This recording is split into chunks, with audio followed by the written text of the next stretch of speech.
বন্ধুরা নমস্কার। বিষয় সময় ঠিক শিক্ষা দিবে। বন্ধুরা, ইটস এ বার্নিং ট্রুথ। আমাদের কাজকর্ম না সময়ের নিরিখে বিচার হয়। সময় ঠিক শিক্ষা দেয়। বন্ধুরা, ভালো মানুষ যারা আছেন, যারা সমাজের কল্যাণ সাধন করেন, তারা নিজেকে না ভীষণ সংগোপনে রাখেন। নীরবে কাজ করতেই তারা ভালোবাসেন। এই আত্মপ্রচার আর নিজের আত্মপ্রশংসা, এটা শোনা তারা পাপ বলে মনে করেন।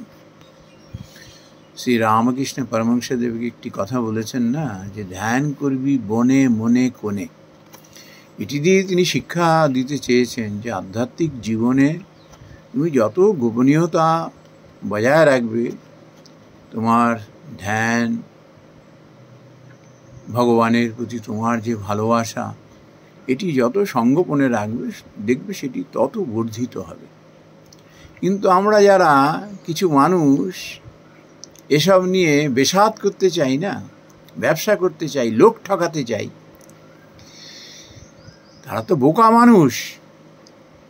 এই জন্য না অন্যদের বোকা ভাবি। পরিকল্পনা করে কিছু সাকরেদ এরা জোগাড় করে নেয়। প্রথম এরা করে কি, এর হয়ে প্রচার করতে থাকে। এবং সমাজে কিছু বিশ্বাসী মানুষ আছেন, সরল মনা কিছু মানুষ আছেন, তো এরা এদের খপ্পরে পড়ে যান। তারপর যখন স্বরূপটি বুঝতে পারেন, তখন সরে আসেন।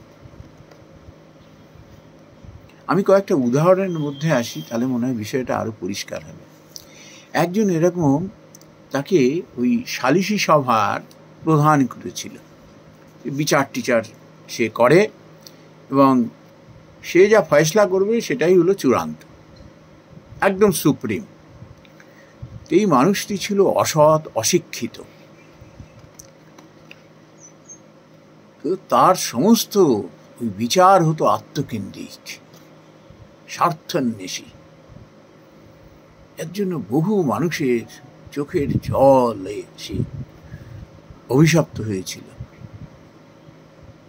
কিন্তু তার পসার বাড়তে শুরু করল।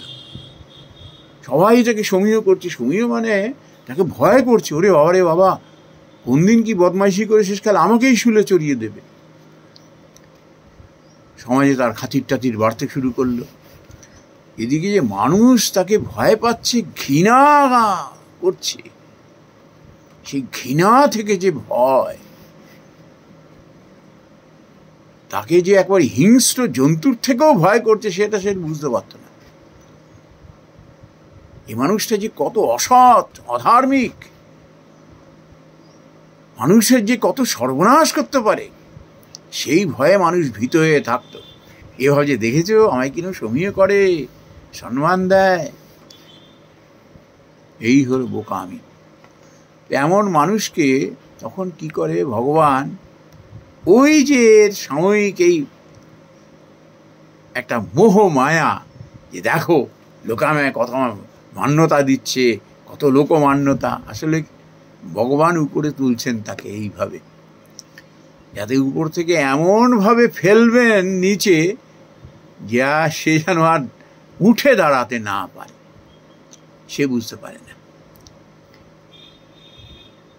একজন হঠাৎ করে সাধু হয়ে গেল, ভেগ ধরল, কিছু সাকরেদ জোগাড় করে ফেলল, সে প্রচার করতে শুরু করে দিল। এই সাকরেদরা আবার এরকম কিছু সরল মনা মানুষ, যারা মানুষকে চট করে অবিশ্বাস করেন না, তারা এসে এর খপ্পরে পড়ে গেলেন। তারপরে যখন বুঝতে পারলেন তার স্বরূপটা, আসল স্বরূপটা, তখন সবাই সরে গেলেন। এবারে এই সাকরেদরা তখন নানা রকম ফন্দি ফিকিরি শুরু করে দিল। ওই সাধু গিয়ে হঠাৎ রাস্তার উপরে বসে থাকা, বৃদ্ধ বৃদ্ধাদের একেবারে পায়ের উপরে সাষ্টাঙ্গে প্রণাম করছে, ওই রকম ভেগ ধারণ করে, বেশ লালটুস করে চেহারাটাকে তৈরি করেছে ভালো মন্দ খেয়ে। বাচ্চাদের এরকম হঠাৎ করে নারায়ণ গানে তাদের পা ধোয়াচ্ছে, দান ধান করছে, আর এইগুলো সে ক্যামেরা বন্দি করছে এবং নিজে নিজেই এগুলো তখন প্রচার করছে এই সমস্ত ছবি টবি দিয়ে, দেখো আমি কত মহৎ মহান। মানুষ কিন্তু বুঝতে পারেন, এরা বুঝতে পারে না। মানুষ তখন বুঝতে পারে, তার স্বরূপটা তাদের কাছে ধরা পড়ে যায়।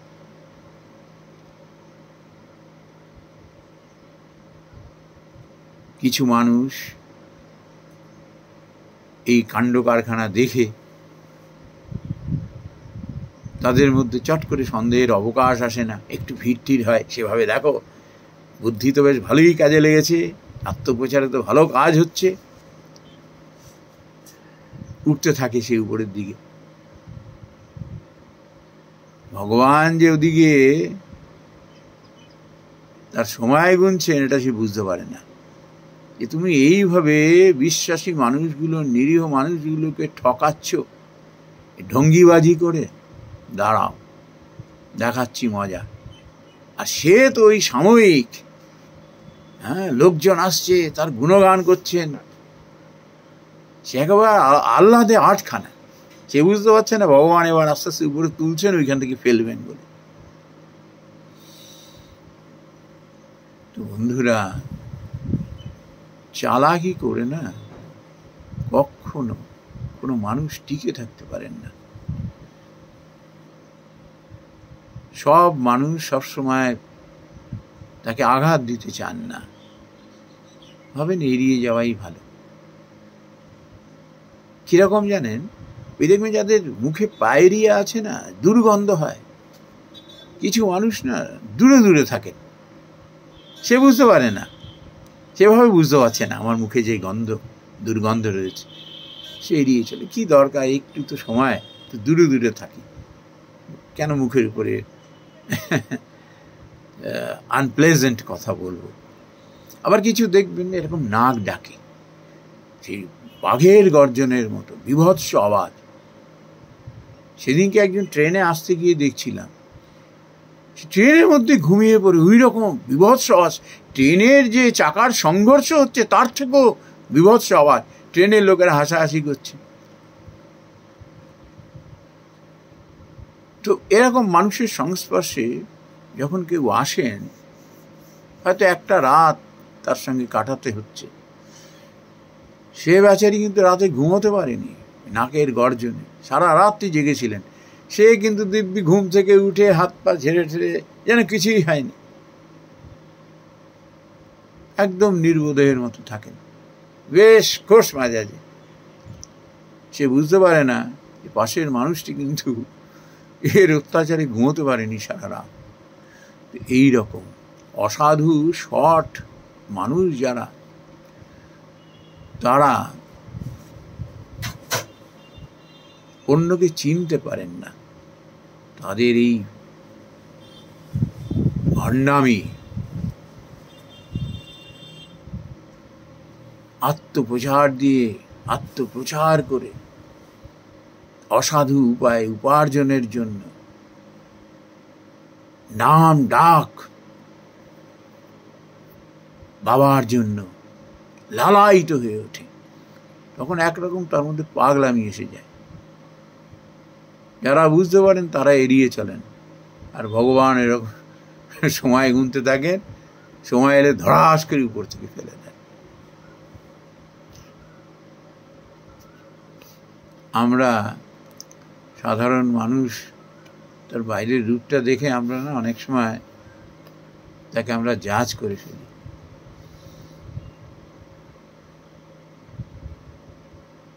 যারা প্রকৃত মানুষ তারা কখনো আত্মপ্রচারের মধ্যে যাবেন না, তাদের প্রকৃতিটাই এরকম, ডান হাতে দান করব, বাঁ হাত জানবে না।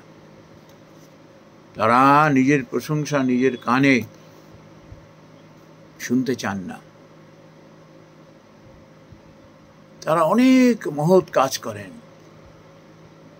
কিন্তু নিজেকে গোপন রেখে দেন। এই জন্য এরা মহৎ, আর ভগবানের দরবারে তাদের আসন বড় উচ্চতায় বসানো থাকে। এরা আসে সমাজের কল্যাণে, কাজ হয়ে যায়, নীরবে চলে যান। আমরা তার জীবদ্দশায় হয়তো এগুলো জানতে পারি না, পরে জানি। তখন মনটা আনন্দে ভরে ওঠে, আনন্দে ভরে ওঠে। নমস্কার বন্ধুরা।